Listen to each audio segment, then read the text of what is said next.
तो गाइस आइए ब्रेक के बाद हम वापस स्टार्ट करते हैं। अब मुझे सिर्फ क्वेश्चंस और अंदर की लैंग्वेज को रीड करवाना है और कुछ इंपॉर्टेंट क्वेश्चंस जिनको मैंने रीड नहीं करवाया उनको रीड कराना है और पूरा स्टार्टअप फाइनेंसिंग इस पार्ट में खत्म कर देना है। तो आइए स्टार्ट करते हैं। हमारा पहला सवाल जो स्टार्टअप फाइनेंस को लेके आता है वो सवाल है इनोवेशन मोड। मैंने कहा पूरा इनोवेशन मोड हमें पता है। हमने इनोवेशन मोड के लिए एक शॉर्ट ट्रिक बनाई थी। शॉर्ट ट्रिक क्या थी? FM 2 FM पर 4 PC गए और सभी के सभी PC VIP है। ये शॉर्ट ट्रिक थी। इस शॉर्ट ट्रिक से हमने सारे पॉइंट्स याद कर लिए थे। मुझे उस पॉइंट्स के अंदर का कुछ पार्ट पढ़ाना है। वैसे तो तुम्हें आता है। मैं बोलूँ पर्सनल फाइनेंसिंग के बारे में बताऊँ तो तुम जानते हो पर्सनल फाइनेंसिंग मतलब हमारे पास जो ओन पैसा रखा हुआ उसको हमने कितना इंट्रोड्यूस किया as an startup fund. Personal credit मतलब तुम जानते हो बैंक हमें पर्सनली क्रेडिट पे कितना लोन देगी, वो पर्सनल क्रेडिट लोन है। वेंडर फाइनेंसिंग का मतलब वेंडर से हमने बोला उधार माल दे दिया, फिर वेंडर को बोला तू पैसे दे हम तेरे पैसे से तेरा माल खरीद लेंगे, उसको बोलेंगे वेंडर क्रेडिट वेंडर फाइनेंसिंग। तब वही हमें बस एक बार रीड करना है तो हम फटाफट रीड करते चले जाएंगे। कुछ इंपॉर्टेंट लाइन्स रीड करेंगे। सारी लाइन्स को रीड करना मतलब नहीं है, बेकार बात है। पहली बात पर्सनल फाइनेंस। हमने कहा पर्सनल फाइनेंस का मतलब क्या, तो लिखा हुआ देखो ये इनोवेटिव मोड है एंड बोल रहा है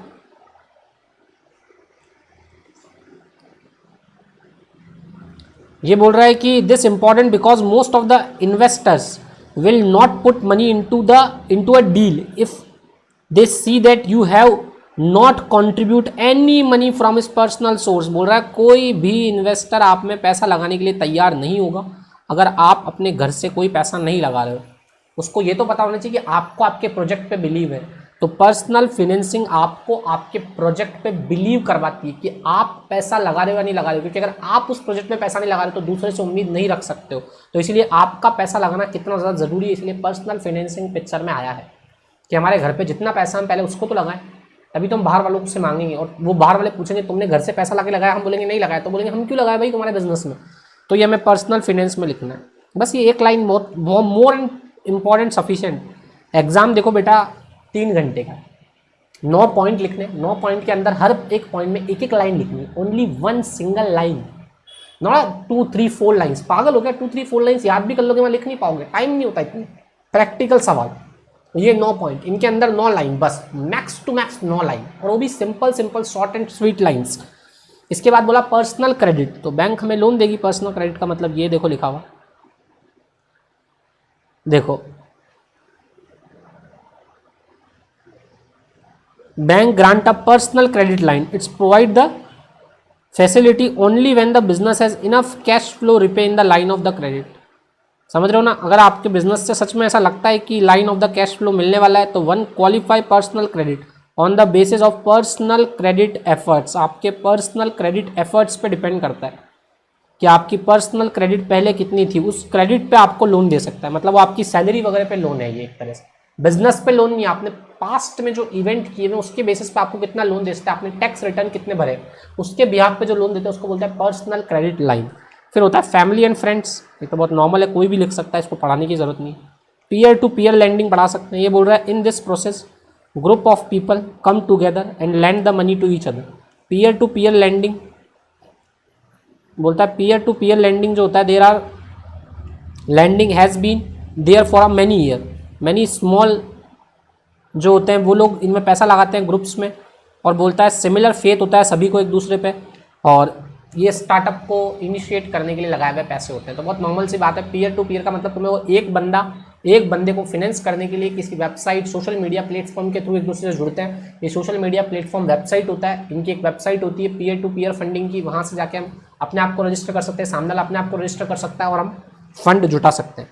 वैसे ही क्राउड फंडिंग के बारे में कुछ बातें दी हुई है। क्राउड फंडिंग का मतलब लार्ज नंबर ऑफ इंडिविजुअल्स हमें पैसा देंगे। माइक्रो लोन्स का मतलब लोअर इंटरेस्ट में हम लोगों को ढूंढते हैं। ये लोग कौन हो सकते हैं? हमने कहा ये लोग हो सकते हैं सिंगल इंडिविजुअल्स हो सकते हैं, एग्रीगेट नंबर ऑफ इंडिविजुअल्स हो सकते हैं, ईच कंट्रीब्यूट करते हैं, थोड़ा थोड़ा टोटल अमाउंट हमारे को मिल जाता है, थोड़े थोड़े अमाउंट हम लेते हैं, इनको बोलता है माइक्रो फाइनेंस। अब बोलते हैं वेंडर फाइनेंस का मतलब क्या होता है, तो वेंडर फाइनेंस का मतलब तुम समझ ही गए। हम बोल रहे हैं कि वेंडर फाइनेंसिंग में हम उसको बोल रहे हैं कि तू हमको पैसे दे दे, तो हमने बोला vendor financing also taken a place, many manufacturing and distributor are convinced, क्या कन्विंस हो जाएंगे डेफर करने के लिए, या तो पेमेंट को वो लोग डेफर कर दें, और अगर पेमेंट को डेफर नहीं कर रहे हैं तो फिर वो हमें पैसा दे और हमें पैसा दे के हम उन्हीं के पैसे से अपनी गुड्स खरीद लें। तो दोनों ही बातें इसमें शामिल हो गई। वेंडर फाइनेंसिंग में दो बातें लिखनी पड़ेगी, या तो हम बोलेंगे पेमेंट को डेफर कर दे, और अगर पेमेंट डेफर नहीं कर रहा तो खुद पैसे दे वेंडर, हम तेरे पैसे से तेरा ही गुड्स खरीद लेंगे। इसको बोलते हैं vendor financing. Purchase order financing तुम लिख सकते हो कि जब वेंडर हमें माल उधार देने से मना करता है इंडिविजुअल को या अपने बिजनेस को, और कस्टमर उधार ही खरीदेगा, तुरंत पैसे नहीं देगा, तो ऐसे में हम क्या करें, तो ऐसे में हम क्या करेंगे, हम परचेजिंग कंपनी को ढूंढते हैं। ये परचेजिंग कंपनी क्या करती है, परचेजिंग कंपनी आपका वेंडर का देखती है कि भाई वेंडर से आपको जो रिसिप्ट मिली है, जो आप वेंडर को ऑर्डर दिया उसकी कॉपी दो, कस्टमर से जो परचेज ऑर्डर आया उसकी कॉपी दो। हम वेंडर को डायरेक्ट पेमेंट करेंगे, कस्टमर का पेमेंट हम खुद रिसीव करेंगे, प्रॉफिट आपको पहुंचा दिया जाएगा। तो ये देख लो लिखा हुआ most common scaling problem face by the startup, inability to find a large new order हमारे पास नहीं होते हैं, don't have a necessary cash produce हमारे पास नहीं होता है। तो हम क्या करते हैं, तो हम ऐसी फिनेंस कंपनीज को ढूंढते हैं जो हमें एडवांस दे देती है सीधा सप्लायर को, तो हम न्यू बिजनेस को चला पाएँ। तो वो सेम बात है जो मैंने बताई वही लिखनी है। फैक्टरिंग का मतलब सिंपल समझते हो, कस्टमर अगर उधार पे ले गए और हमें कस्टमर के पैसे से ज़रूरत है, पैसे चाहिए अभी हमें, तो हम फैक्टरिंग करवा सकते हैं। फैक्टरिंग एजेंसीज होती है, बैंक भी फैक्टरिंग करती है, तो बस वो हमें बताना है। बहुत ही नॉर्मल सी बात थी। फिर हमें पीच प्रेजेंटेशन की बात करनी है। कह रहा है पीच प्रेजेंटेशन में पहली बात होती है इंट्रोडक्शन। आप बताओ कि आप कौन हो। To start with the first step given the brief account of yourself, who are you, आप कौन है। इंट्रोडक्शन का मतलब ही होता है who are you, who I am, ये मेरा इंट्रोडक्शन होगा। इसके बाद बात करेंगे टीम के बारे में बताना है। टीम के बारे में क्या बताना है, इंट्रोड्यूस द ऑडियंस और the people behind the scene, हमारे इन सब बातों के पीछे कौन होगा, कौन सी वो टीम है जो सर्विस प्रोड्यूस करेगी, और कौन सी वो टीम है जो हमें सक्सेसफुल बनाने में हमारी मदद करेगी, उस टीम के बारे में बताना है बस।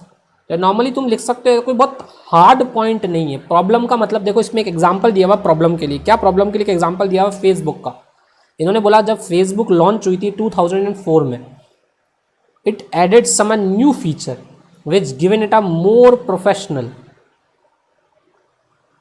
मतलब एक्चुअली फेसबुक के पहले जो सब कुछ काम था ना, वो बहुत ही अजीब मेथड से हो रहा था। फेसबुक ने हमें लोगों से कनेक्टिविटी बढ़ा दी। मतलब ये बोल रहा है सबसे पहले आपको प्रॉब्लम्स देखनी पड़ेगी। तो ये बोल रहा है फेसबुक के पहले जो सिस्टम था ना, उसमें कुछ प्रॉब्लम थी, फेसबुक ने वो प्रॉब्लम को फाइंड आउट किया और फिर अपना सॉल्यूशन दिया। तो बोल रहा है पहले प्रॉब्लम को जानो और फिर सॉल्यूशन दो। तो मेरे हिसाब से तुम ये नहीं बोल सकते कि मतलब जरूरी नहीं है फेसबुक वाला एग्जाम्पल हम यहाँ लिखे, हम यहाँ एग्जाम्पल को मॉडिफाई करके लिखेंगे। कभी भी किताब का एग्जाम्पल डिट्टो रिपीट मत करो। तुम्हें लिखना पड़ेगा प्रॉब्लम, मतलब सबसे पहले हम ऑन गोइंग प्रॉब्लम्स के बारे में लोगों को बताएंगे। जिनको हम बता रहे हैं ना, उनको हम ऑन गोइंग प्रॉब्लम कॉन्टिन्यूस बताएंगे। क्या प्रॉब्लम कॉन्टिन्यूस चलती हुई आ रही है। तो जैसे हमने कोचिंग सेंटर के बारे में प्रॉब्लम हुई, तो मैंने कहा अभी तक जो face to face coaching classes होती है वो एक्चुअली देखो बहुत हार्ड एंड फास्ट होती है, बच्चे को वहीं समझना पड़ता है, अगर कुछ मिस हो गया तो खत्म। वैसे ही मैंने दूसरी बात सोची, अगर ऑनलाइन प्लेटफॉर्म पे आए तो ऑनलाइन प्लेटफॉर्म में भी एक कमी है कि टीचर्स बहुत लिमिटेड व्यूज़ देते हैं, 1 व्यूज़, 1.5 व्यू, 2 व्यूज़ देते हैं। अब 2 व्यूज़ के बाद बच्चे को अगर वापस उस कॉन्सेप्ट को रिवाइज करना हो तो या तो टीचर अपनी ऑडियो देता है अपनी, या फिर बहुत सारे टीचर अपने रिवीजन क्लिप डालते हैं। वो रिवीजन क्लिप बहुत शॉर्ट होते हैं, बच्चे को पूरा कॉन्सेप्ट नहीं मिल पाता। तो हमने कॉन्सेप्ट को इंट्रोड्यूस किया जिसमें बोला अनलिमिटेड व्यूज़। तो ये अनलिमिटेड व्यूज़ ने वो पीछे वाली सारी प्रॉब्लम सॉर्ट आउट कर दी। तो पहले प्रॉब्लम क्या थी कि अनलिमिटेड व्यूज़ नहीं थे। वैसे ही फेसबुक के पहले जो चलता था उसमें कोई प्रॉब्लम थी, तो उसको फेसबुक ने देखा उस प्रॉब्लम को और फिर अपना सॉल्यूशन दिया। तो हम वो सॉल्यूशन अपने हिसाब से लिखेंगे। तुम समझो, किताब की रटी रटाई लैंग्वेज नहीं लिखनी है कभी भी कि फेसबुक को प्रॉब्लम दी थी। हम अपने हिसाब से एक प्रॉब्लम डेवलप करेंगे। जैसे कि टेक्निकल प्रॉब्लम मैंने बताई कि हमारे पास कोचिंग सेंटर्स हैं, उनसे रिलेटेड कोई प्रॉब्लम तुमने बना के लिख दी तो मज़ा आएगा तुम्हारे को लिखते हुए। तो प्रॉब्लम और सॉल्यूशन में वो 2 बातें लिखनी है। मैं दोनों पढ़ूंगा नहीं, यहाँ पे एक फेसबुक का एग्जाम्पल दिया हुआ और उसके बाद फ्लिपकार्ट का एग्जाम्पल दिया हुआ सॉल्यूशन, कि फ्लिपकार्ट को प्रॉब्लम आ रही थी, फ्लिपकार्ट के कस्टमर्स नहीं आ रहे थे। पहले फ्लिपकार्ट जो थी वो क्या करती थी, बोलती थी कि सिर्फ आप हमें पेमेंट करो उसके बाद डिलीवरी होगी। कैश ऑन डिलीवरी का सिस्टम नहीं था, फिर कैश ऑन डिलीवरी को इंट्रोड्यूस किया गया, वो सॉल्यूशन था बस। उसके बाद हमने बताया अपना मार्केट का साइज हम कितना कैप्चर करने वाले हैं। भाई अभी मार्केट में टोटल साइज 100% है, उसमें से हम 10% पॉपुलेशन को कवर करना चाहते हैं और उसको कवर करने का हमारे पास क्या तरीका है, तो उसको बोलते हैं मार्केट साइज। तो यहाँ क्या लिखा हुआ है, यहाँ लिखा हुआ है कि market size of the product must be communicate to the investor. हमारे प्रोडक्ट का मार्केट साइज अभी कितना है, जैसे कि मान लो कुछ प्रोडक्ट का मार्केट साइज 100% होता है, जैसे पर कुछ प्रोडक्ट का मार्केट ऐसा होता है, जैसे मान लो टी के साथ, भाई टी के साथ लोग कॉफ़ी भी पीते हैं, तो टी और कॉफ़ी ने लोगों को 50-50% मार्केट दिया हुआ। तो हम बोल रहे हैं हम इस 50 में से 10% को ग्रैब करना चाहते हैं, 5% को ग्रैब करना चाहते हैं, या 4% को ग्रैब करना चाहते हैं। भाई हम कितने मार्केट को कितने समय में ग्रो मतलब कैप्चर करने वाले हैं, और टोटल वो पूरे मार्केट का कितना है साइज़ उसका, वो लोगों को इंट्रोड्यूस करना पड़ेगा। कि जैसे मान लो भाई फेस टू फेस सारी क्लासेस 100% मार्केट साइज है, उसमें से जो ये ऑनलाइन क्लासेस है इनका मार्केट सिर्फ 30% है, बाकी अभी भी 70% जो पॉपुलेशन है वो तो फेस टू फेस में ही जा रही है। मुझे इस 30% में जो कितना कैप्चर करना है उसको बोलते हैं मार्केट साइज को कैप्चर करना। हमने कहा अच्छा, तो हमारे इन्वेस्टर्स को हमें ये भी बताना चाहिए, फिर हमें प्रोजेक्टेड बैलेंस शीट बतानी चाहिए कि हम आगे आने वाले समय में कितना प्रोजेक्टेड काम कर लेंगे। वो हमें इनकम स्टेटमेंट के थ्रू बता सकते हैं, वो हम कैश फ्लो स्टेटमेंट के थ्रू बता सकते हैं, वो हम बैलेंस शीट के थ्रू बता सकते हैं। साथ में हमें अपने कॉम्पिटिटर की इन्फॉर्मेशन उनसे शेयर करनी चाहिए, कितने कॉम्पिटिटर हैं। हमें अपना बिजनेस का मॉडल बताना चाहिए कि हमारे टारगेट कस्टमर कौन होंगे, हमारे बिजनेस का पर्पस क्या होगा, हमारे बिजनेस का प्रोसेस क्या होगा, हम क्या ऑफर्स कर रहे हैं, हमारी क्या स्ट्रैटेजी, हमारा क्या इंफ्रास्ट्रक्चर है, हमारे ट्रेडिंग प्रैक्टिस कैसे कैसे चल रहे हैं। बस इतना ऐसे ही लिखना है। ये पूरा याद करके लिखने से कोई मतलब नहीं है बच्चों, एग्जाम में इतना टाइम ही नहीं है। मैंने जो बोला है ना बस सिर्फ वो लिख दोगे तो भी बहुत है, इसलिए अंदर डेप्थ में नहीं पढ़ना है। मैं यही बताने की बार बार कोशिश करे जा रहा हूँ। इसके बाद हमने कहा फिनेंस के बारे में बताना है कि अब आप हमें फिनेंस करिए, हम आपके फिनेंस के पैसे कितने टाइम में लौटाएंगे, आपको क्या फ़ायदा होगा, आपको क्या बेनिफिट्स होंगे हमारे फिनेंस करने से। बस ये सारी बातें थी। तो 2 क्वेश्चंस हम खत्म कर चुके हैं। ऐसी तरीके से हमें एग्जाम में लिखना है गाइस। एग्जाम में बहुत भारी लैंग्वेज, ये सारी की सारी लाइंस उठा के कॉपी पेस्ट करेंगे तो 4 नंबर मिलेंगे, नहीं। 4 नंबर तो 4 पॉइंट्स के। अगर पीच प्रेजेंटेशन के 9 पॉइंट लिखे तो आपसे उम्मीद होगी आप सिर्फ एक लाइन उनके बारे में डिस्क्राइब कर दो, आप जानो कि होता क्या एक्चुअल में। समझ में ना मेरी बात को? ऐसा नहीं है कि आप हार्ड एंड फास्ट आप सारे के सारे कॉन्सेप्ट आपको आने चाहिए, सारी लाइंस आपको याद होनी चाहिए, एक एक लाइन जो किताब में लिखी है वो लिखेंगे। पागल हो गया, इतना टाइम नहीं है, समझने की कोशिश करो। 3 घंटे का पेपर है, पूरे दिन का पेपर नहीं, 24 आवर करके हम सारी लाइन को बिठा बिठा के चिपकाएं वहां पे ना, इम्पॉसिबल।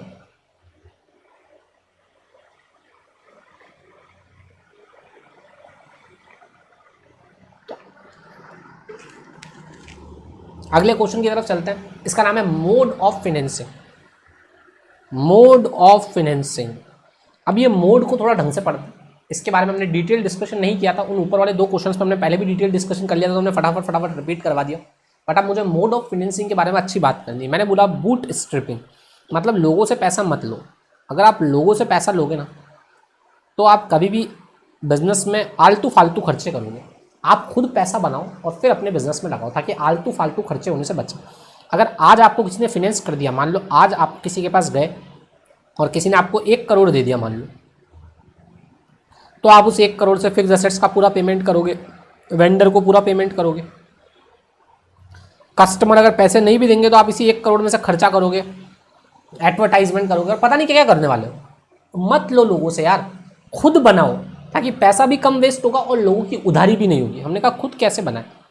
बोला अभी आपके पास कुछ भी पैसा नहीं तो आप जाओ और बातचीत करो। हमने कहा किससे? भाई हमें प्रोडक्ट बनाने के लिए फिक्स एसेट्स की ज़रूरत होगी, तो फिक्स एसेट्स वाले के पास जाओ और उसको बोलो हमें प्लीज़ लीज पे दे देना यार फिक्स एसेट्स। उसने कहा ठीक है चलो लीज पे दे दी।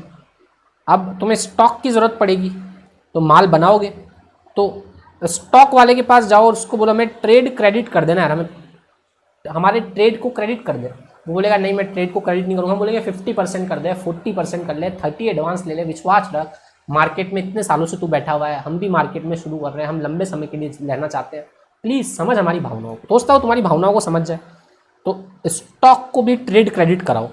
और लास्ट में मैं तुम्हें बोल रहा हूँ, तुम्हारे जो कस्टमर होंगे उनसे पैसे तुम्हारे को तुरंत नहीं मिल रहे तो फैक्टरिंग करवा लो।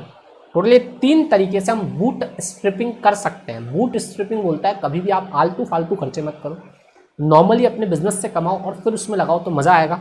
अगर आप डायरेक्टली फाइनेंस करवा लोगे तो आपको मज़ा कभी नहीं आएगा और आप हमेशा दुखी रहोगे, क्योंकि आप पैसे को वेस्ट कर रहे हो और पैसे को वेस्ट करना बहुत बुरी बात है। तो हमने कहा ठीक है हम बूट स्ट्रिपिंग के बारे में समझते हैं। Individual sets bootstrapping when he is attempt to found and build a company from a personal financing और from operating revenue from the new company. बोल रहा है या तो आपके पास जो पैसा पड़ा है पर्सनल फाइनेंसिंग उससे काम चलाओ, वो 30-40% जो आप एडवांस दोगे ट्रेड क्रेडिटर को, और कहीं से मत लाओ, या फिर आपका ऑपरेट करो revenue, operating revenue of a company. अब एक एग्जाम में सवाल आया था 4 मार्क्स का नवंबर 20 में, यही सम था, बूट स्ट्रैपिंग के बारे में लिखना था। सिर्फ ऐसा बोल रहा था कि कौन सा ऐसा मेथड है जिसमें हम अपने ऑपरेटिंग रेवेन्यू को कमाएं और पर्सनल फाइनेंसिंग को काम में लेके स्टार्टअप को चला सकते हैं। तो हमें उसमें बूट स्ट्रैपिंग के 3 पॉइंट लिखने थे, लीजिंग, फैक्टरिंग और ट्रेड क्रेडिट। और बताना है बूट स्ट्रैपिंग की बात होगी। बच्चे वहाँ बहुत सारे सवाल गलत करके आए थे, थियरी का पॉइंट बहुत गलत करके आए थे बच्चे। तो मैं आपको बता रहा हूँ थियरी में बूट स्ट्रैपिंग का मतलब क्या होता है, एग्जिस्टिंग बिजनेस से कमाओ और उसी में लगाओ, उसको बूट स्ट्रैपिंग बोलते हैं। और या फिर आपके पास घर पे पैसा पड़ा है पर्सनल, तो उसको पर्सनली फाइनेंस करो। इतना हमें लिखना है। इतना लिखने के बाद ये लाइन हमें लिखने की जरूरत नहीं, सीधा हमें ट्रेड क्रेडिट पे आना है। मैंने ट्रेड क्रेडिट का मतलब पूरी तरह समझा दिया। आप अपने सप्लायर के पास जाओ और सप्लायर को बोलो कि भाई इंस्टेंट पेमेंट मत ले और हमें सप्लाई कर दे गुड्स क्रेडिट पे, और या फिर थोड़ा बहुत पेमेंट अभी ले ले। ये बात सिर्फ आपको उसको समझानी है। इसमें आपको सबसे ज़्यादा ज़रूरत जिसकी पड़ेगी वो नीचे लिखा हुआ, आपको इसमें सबसे ज़्यादा ज़रूरत पड़ेगी communication skill are more important ही। बस सिर्फ इतनी सी बात अपने को लिखनी है। उसके बाद ज़्यादा आलतू फालतू बातें लिखने का कोई मतलब ही नहीं। एग्जाम में 4 मार्क्स का सवाल है, पिन पॉइंट बात करो, 3 लाइन उसके बारे में लिख दो, 2 line 3 line, 2 line 3 line, 9 point तो 1 लाइन। और अगर 3 ही पॉइंट लिखने हमें तो हमें 2 लाइन सबके बारे में बतानी चाहिए। 2 6 लाइन हो जाएगी। थोड़ी सी बूट स्ट्रैपिंग के बारे में 2 लाइन हो जाएगी, तो 8 लाइनें हो गई। ऐसा करके हमारा पूरा पेपर फिल हो गया। बस इतना ही हमें करना है। ICI है, पेपर फिल करना इंपॉर्टेंट नहीं, कॉन्सेप्ट देना इंपॉर्टेंट है कि तुम ट्रेड क्रेडिट जानते हो। वो ये नहीं चाहते तुम रट्टाफिकेशन करके आओ, ट्रेड क्रेडिट के बारे में दिल से समझाओ।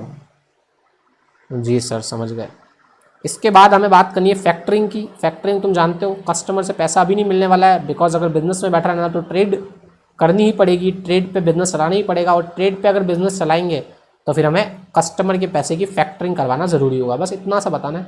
और लास्ट में हमें लीजिंग के बारे में बताना है कि फिक्स एसेट्स को आप लीज पे लेके आओ, उससे आपको फ़ायदा होगा। आपका पूरा पेमेंट अभी ब्लॉक नहीं होगा, आपके पास पेमेंट बचा रह जाएगा, तो आप बिज़नेस को बहुत ईजिली कन्वे कर सकते हो, चला सकते हो, मज़े कर सकते हो। ये बूट स्ट्रैपिंग के बारे में पूरा ज्ञान हो गया। इसके बाद हम एंजल इन्वेस्टर्स पे आते हैं। मैंने बता दिया एंजल इन्वेस्टर इंडिविजुअल होते हैं या एक फर्म होती है, बहुत ही इनिशियल लेवल पे पैसा लगाते हैं। ये इनिशियल लेवल पे लगाते हैं, ये रिस्क को कैलकुलेट नहीं करते हैं, ये नहीं देखते हैं कि आप ग्रोइंग हो या नहीं हो, पैसा वापस मिलेगा या नहीं मिलेगा। ये शेयर्स तो लेते हैं, भाई आपको पैसा देते हैं और आपके शेयर ले लेते हैं। भाई आपको इधर से मनी दी और इधर से आपके शेयर्स ले लिए, पर एक्चुअली इनका उद्देश्य नहीं होता कि आप प्रॉफिट कमा के दोगे तभी होगा। ये हो सकता है आपके रिलेटिव हो, आपके फ्रेंड्स हो, इंडिविजुअल्स हो, छोटे छोटे पैसे देने वाले लोग हो। ये बेसिक लेवल पे पैसा देते हैं। जब आप कुछ भी नहीं हो तब आप में जो पैसा लगाता है, मतलब आपकी गर्लफ्रेंड, मतलब गर्लफ्रेंड्स तो नहीं होती है वैसे तो, वाइफ बोल सकते हैं। आपकी जो वाइफ होती है वो आपके साथ रहती है, चाहे भले ही आप शुरुआत कर रहे हो, वो अपने गहने दे देती है आपको और आपको बोलती है कि चलो यार, आप अगर आपका आइडिया बेहतर है, उसको लगता है आप इसमें सक्सेसफुल हो सकते हो, तो आपको हमेशा अप्रिशिएट करती है, आपको हमेशा बोलती है कि नहीं आप ये मेरे पैसे ले लीजिए, आप इससे व्यापार कीजिए, पर आप चलाइए, बिकॉज आप में वो कैलिबर है। तो आपको उस समय इनिशियल स्टेज पे आपके आइडिया को सपोर्ट करने वाले लोग एंजल इन्वेस्टर्स होते हैं। इसलिए आपकी वाइफ, जब भी वो, आपने मूवीज़ देखी होगी पुरानी जो वाइफ होती है वो कंगन उतार के लाती है और अपने पति को बोलती है इसको बेचो और आप अपने व्यापार में लगाओ पैसा। तो वो जो वाइफ्स होती है ना, वो एंजल होती है उनके लिए, इसीलिए इसका नाम है एंजल इन्वेस्टर्स। ये वो एंजल लोग हैं, ये छोटे छोटे वो इंडिविजुअल्स हैं, वो फर्म्स हैं जो आती है और आपको बोलती है हम आप में इन्वेस्टमेंट करेंगे, जब आपको कोई नहीं जानता तब आपको हम जानते हैं, इसलिए हम एंजल इन्वेस्टर्स हैं आपके। मजा आ गया एंजल, इसीलिए वाइफ्स को एंजल भी बोला जाता है। वाह सर क्या बात कह रहे हो, मजा आ गया। तो हमने एंजल इन्वेस्टर के बारे में पढ़ लिया। अब हम पढ़ने जा रहे हैं वेंचर कैपिटल फंड। ये वेंचर कैपिटल फंड इस चैप्टर का सबसे इंपॉर्टेंट टॉपिक होने वाला है।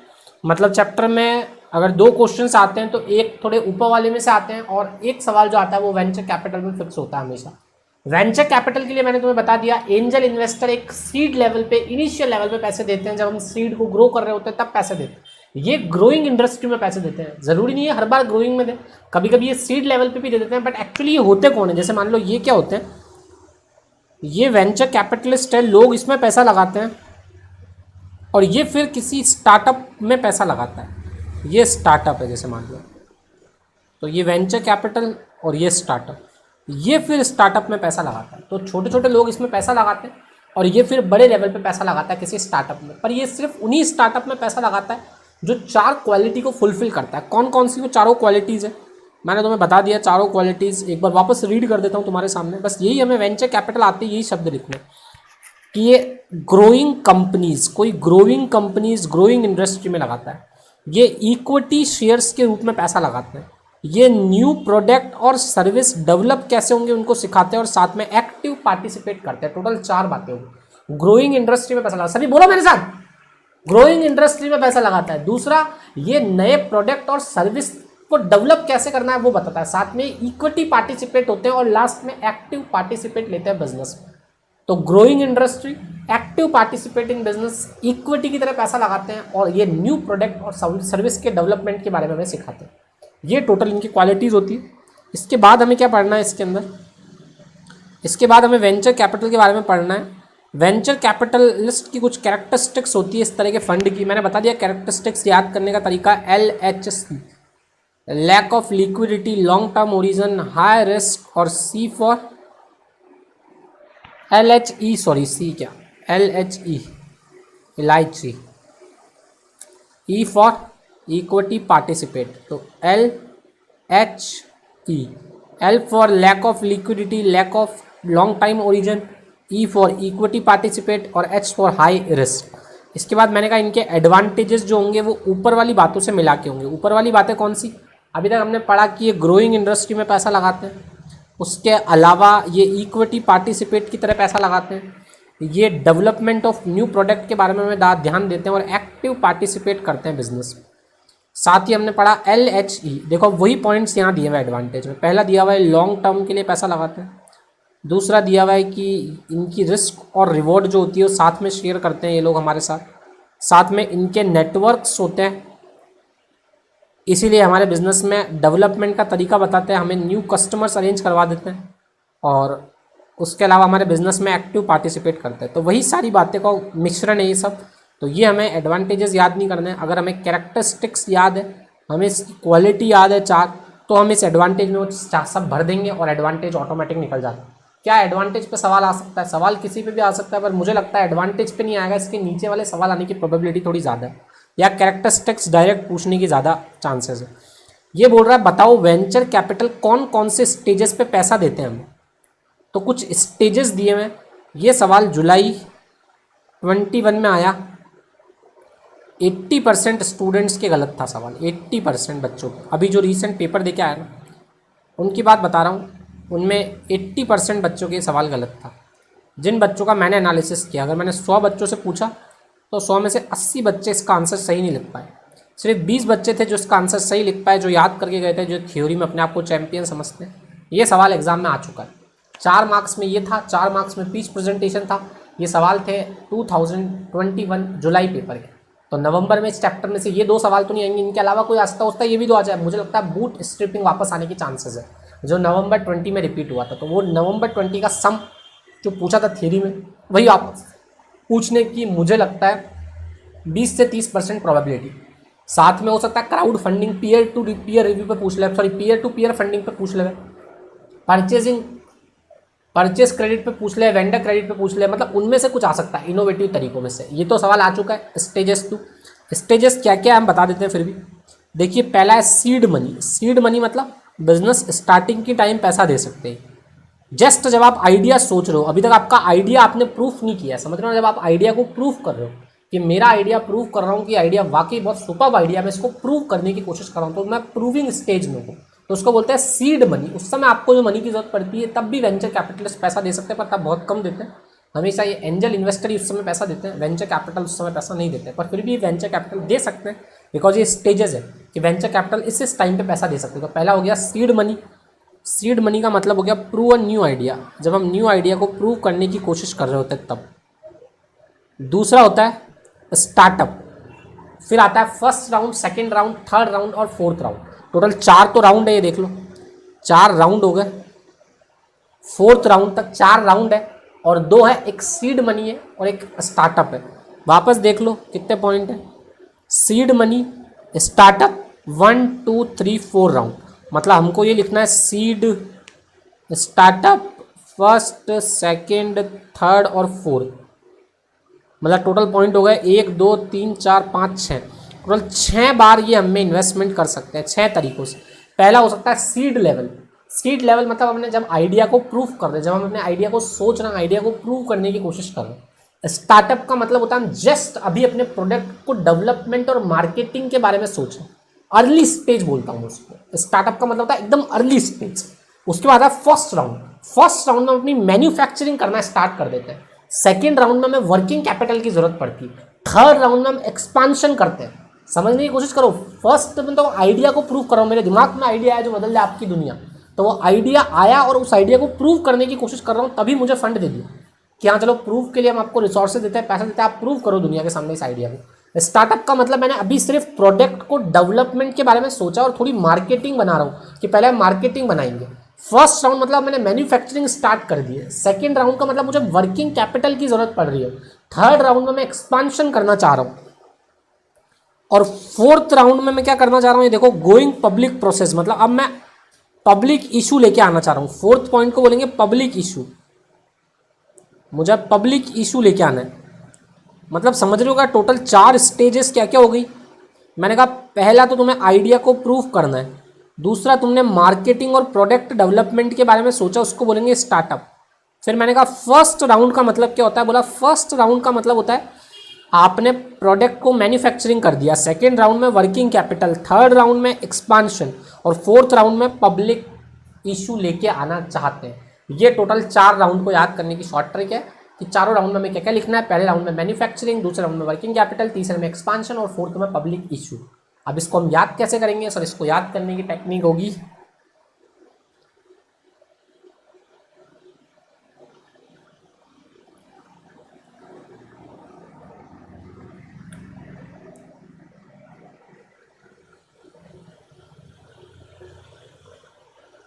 याद करने की टेक्निक है मोनेश PWC गया, PWC मोनेश, और सी को हम ई बोलेंगे।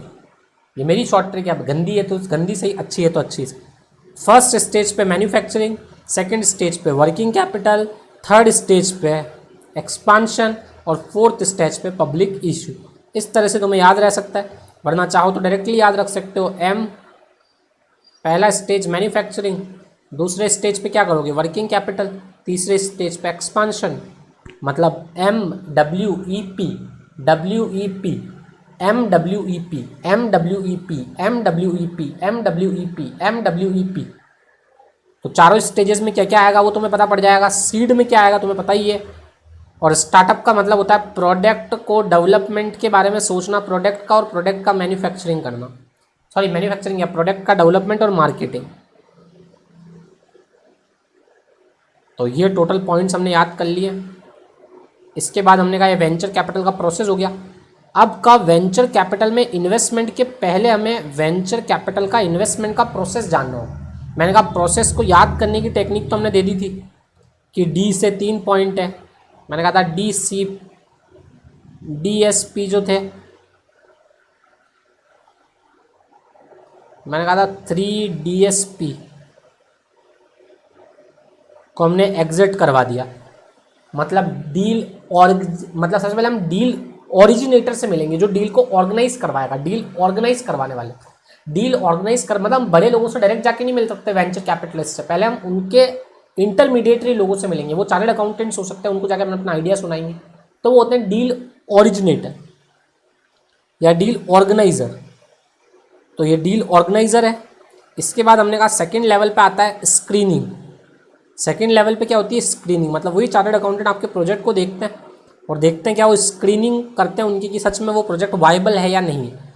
फिर ड्यू डिलीजेंस होता है, समझ रहे हो, फिर आपके प्रोडक्ट का ड्यू डिलीजेंस होता है। स्क्रीनिंग के बाद हम करते हैं आपके प्रोडक्ट में जो आपने इन्फॉर्मेशन हमें दी है उन इन्फॉर्मेशंस को हम डिलीजेंसली अप्लाई करके देखते हैं कि सच में वो प्रोडक्ट इतना बेहतर होगा या नहीं होगा।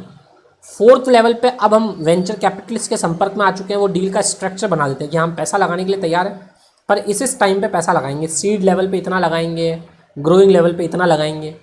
फिर होता है post investment activity. Deal structure आ गया। पोस्ट इन्वेस्टमेंट एक्टिविटी मतलब हम बिजनेस में पार्टिसिपेट करेंगे, हम आप प्रोडक्ट कैसे डेवलपमेंट होंगे, न्यू प्रोडक्ट और सर्विस वो हम आपको बताएंगे। और लास्ट में फिर हम 4 या 5 साल बाद अपना पूरा पैसा आपके बिजनेस से निकाल लेंगे। और जो निकालने का तरीका होता है उसको हम बोलते हैं एग्जिट प्लान। बस हमें इतना ही पता होना चाहिए, अंदर की बातें ज़्यादा याद रखने की जरूरत नहीं। मैंने बोला बस अंदर उतना लिख दोगे तो काफ़ी होगा। वापस एक बार बताता हूँ, पहला होता है डील ओरिजिनेटर से मिलेंगे, डील ऑर्गेनाइजर से मिलेंगे। वो डील ऑर्गेनाइजर हमारी प्रोजेक्ट का स्क्रीनिंग और ड्यू डिलीजेंस करके वेंचर कैपिटलिस्ट को बताएगा, वेंचर कैपिटलिस्ट डील का स्ट्रक्चर बता देगा। पोस्ट इम्प्लीमेंट एक्टिविटीज़ के बारे में हमें बताएगा, और लास्ट में हम क्या करेंगे, एग्जिट का प्लान बना देंगे। ये टोटल वेंचर कैपिटल की बातें थी। इसके बाद वेंचर कैपिटल दुनिया में कब आया था? वेंचर कैपिटल 1977 में, 1970 में इसका प्रोसेस स्टार्ट कर दिया था। ये 10 साल बाद 1988 में आया। उसके अलावा क्या नाम है, IDBI, ICICI और उसके अलावा IFSC, ये कुछ बैंक्स थी जिन्होंने पहले टाइम वेंचर कैपिटल करने की कोशिश की थी इंडिया में। उसके बाद धीरे धीरे वेंचर कैपिटल का ब्यौरा बढ़ता गया, दायरा बढ़ता गया और फैलता रहा। इस पर क्वेश्चन आने की प्रोबेबिलिटी नामुमकिन है, मेरे हिसाब से कभी नहीं आएगा। ये नहीं पूछ सकता वो तुमसे कि वेंचर कैपिटलिस्ट के बारे में बताओ, ये तो जानता है वो, तो मन से भी फेंक सकते हो, तो मन से फेंकने वाले सवाल नहीं आते। फिर मैंने बोला वेंचर कैपिटल दो तरीके से फंड किया जा सकता है। कैसे कैसे? एक होता है डोमेस्टिक, एक होता है ऑफ शोर। ऑफ शोर में दो हो सकते हैं, एक हो सकता है यूनिफाइड और एक हो सकता है ऑफ शोर। अब ये क्या क्या होते हैं अभी देख लेते हैं हम। देखो, सबसे पहली बात कर रहे हैं किस तरह के स्ट्रक्चर्स हो सकते हैं। तो पहला स्ट्रक्चर है डोमेस्टिक फंड। सारे के सारे जो इसमें इन्वेस्टर्स रहेंगे वेंचर कैपिटल्स में, वो सब कौन से रहेंगे? फंड भी इंडिया का होगा और जो इन्वेस्टर्स होंगे वो भी इंडिया के होंगे। तो फंड भी इंडिया का, ये जो वेंचर वाला है वो फंड भी इंडिया का और पैसे लगाने वाले भी इंडिया के, तो उसको बोलेंगे डोमेस्टिक फंड। एक होता है ऑफ शोर फंड। ऑफ शोर फंड का मतलब क्या होता है? अब ऑफ शोर में टाइप है, समझ रहे हो? ऑफ शोर में दो टाइप्स दी हुई, एक ऑफ शोर एक टाइप है और एक है यूनिफाइड। ये यूनिफाइड जो होता है ना, इसमें फंड तो बाहर का होता है पर फंड में पैसे लगाने वाले डोमेस्टिक भी होते हैं और विदेशी भी होते हैं, फॉरेनर्स भी होते हैं। इसको बोलते हैं यूनिफाइड। एक होता है सिर्फ ऑफ शोर, मतलब ऑफ शोर में एक टाइप ऑफ शोर खुद भी है। ऑफ शोर का मतलब होता है फंड भी विदेशी और पैसा लगाने वाले भी विदेशी। भाई फंड भी होगा विदेशी और पैसा लगाने वाले भी विदेशी, पर इन विदेशी फंड को संभालने वाले इंडियन चार्टर्ड अकाउंटेंट्स होते हैं। इन फंड को जो संभालता है इंडिया में वो इंडियन लोग होते हैं, वो इंडियन ओरिजिनेटर होते हैं जो इस फंड को संभालते हैं। वो बताते हैं इस फंड को कि कहाँ इन्वेस्टमेंट करना है, कहाँ इन्वेस्टमेंट नहीं करना है। संभालने वाले हमेशा इंडियंस होते हैं। तो ये टोटल हो गया वेंचर कैपिटल, मतलब कितने टाइप से वेंचर कैपिटल में पैसे आ सकते हैं, कितने टाइप से वो वेंचर कैपिटल फंड हो सकती है। तो ये उनके टाइप्स हो गए। लास्ट में हमको पढ़ना है, अगर हम एक स्टार्टअप को स्टार्ट करना चाहते हैं तो स्टार्टअप का मतलब होता है new business new idea. New business new idea. और गवर्नमेंट इसको 16 जनवरी 2016 को इस पॉलिसी को अडॉप्ट किया और गवर्नमेंट ने बोला as per the policy notification है कि 19 जनवरी 2019 तक आप इस तरह के स्टार्टअप स्टार्ट कर सकते हो। ये जो स्टार्टअप स्टार्ट किए जाएंगे वो LLP फॉर्म में हो सकते हैं, कंपनी फॉर्म में हो सकते हैं, पार्टनरशिप फॉर्म में हो सकते हैं। उसको नहीं माना जाएगा स्टार्टअप जिसका टर्नओवर जो होगा वो 1 करोड़ से ज़्यादा हो जाता है, मतलब 100 करोड़ से ज़्यादा। अगर टर्नओवर 100 करोड़ से ज़्यादा क्रॉस हो जाता है तो फिर उसको स्टार्टअप के रूप में रजिस्टर्ड नहीं करवा सकते हो, उसको स्टार्टअप नहीं माना जाएगा। अब ये जो स्टार्टअप होते हैं इनको फ़ायदा क्या होता है? 10 सालों तक फ़ायदा मिलेगा इनको, स्टार्टअप को अप टू 10 ईयर तक। अप टू 10 ईयर मतलब जैसे मैंने आज स्टार्टअप स्टार्ट किया तो मैं अगले 10 सालों में कभी भी अपने स्टार्टअप को स्टार्टअप के तौर पे रजिस्टर्ड करवा सकता हूँ। मेरे पास 10 साल है। ज़रूरी नहीं है मैं जिस दिन स्टार्टअप स्टार्ट करूँ उसी दिन अपने आप को रजिस्टर्ड कराऊँ और गवर्नमेंट के बेनिफिट्स उठाऊँ। मैं 10 सालों में कभी भी अपनी उस कंपनी LLP और फर्म को रजिस्टर्ड करवा सकता हूँ, बिकॉज गवर्नमेंट ने मुझे 10 साल दिए। फिर 10 सालों में से मुझे इनकम टैक्स में फ़ायदा मिलता है 3 सालों तक। वो 3 सालों से मेरा इनकम टैक्स माफ़ हो जाता है। मैं वो कौन से 3 सालों में इनकम टैक्स माफ़ कराऊंगा वो मेरे ऊपर है। इसके बाद बोला कि आप जो रजिस्ट्रेशन ले सकते हो वो किसी भी टाइप का ले सकते हो। आपका टर्नओवर कभी भी 10 सालों में अगर 100 करोड़ से ज़्यादा हो गया होगा तो फिर आप स्टार्टअप के रूप में अपने आप को रजिस्ट्रेशन नहीं करवा सकते। इसके बाद बोला कि अगर आप स्टार्टअप में अपने आप को रजिस्टर्ड करवा सकते हो तो आप आपका अर्लियर बिजनेस क्यों होना चाहिए। आप पहले से किसी बिजनेस में हो, आपने उसी बिजनेस की 2 यूनिट कर दी। आप पहले से ही डायमंड और गोल्ड दोनों का धंधा कर रहे थे, बाद में आपने डायमंड और गोल्ड दोनों को अलग अलग कर दिया। आपने कहा डायमंड अलग और गोल्ड अलग, तो हम बोलेंगे ना ना ऐसा नहीं हो सकता, हम इसको स्टार्टअप नहीं मानेंगे। आप बोलोगे डायमंड तो अब हम नया चला रहे हैं और गोल्ड भी नया चला रहे हैं, दोनों स्टार्टअप हो गए। बोला नहीं, ऐसे नहीं हो। आप अगर एग्जिस्टिंग बिजनेस को रिकन्स्ट्रक्ट करते हैं, एग्जिस्टिंग बिजनेस को स्प्लिट करते हैं तो उस चीज़ों को स्टार्टअप नहीं माना जाएगा। साथ में अगर आप स्टार्टअप करेंगे तो वर्किंग टुवर्ड्स इनोवेशन के लिए आप वर्क करते हैं, डेवलपमेंट के लिए वर्क करते हैं, आप न्यू प्रोडक्ट दुनिया में लेके आने वाले हैं, नई टेक्निक लेके आने वाले हैं, बस वही स्टार्टअप होता है। एक बत्ती, एक दिमाग का आइडिया जो बदल दे आपकी दुनिया। तो टोटल कुल मिला के पूरा स्टार्टअप हमारा कंप्लीट हो चुका है। Thank you so much. इस क्लास के अगले पार्ट में हम एक नया चैप्टर स्टार्ट करेंगे थ्योरेटिकल। तब तक के लिए बाय, सलाम, जय हिंद, वंदे मातरम, बाय।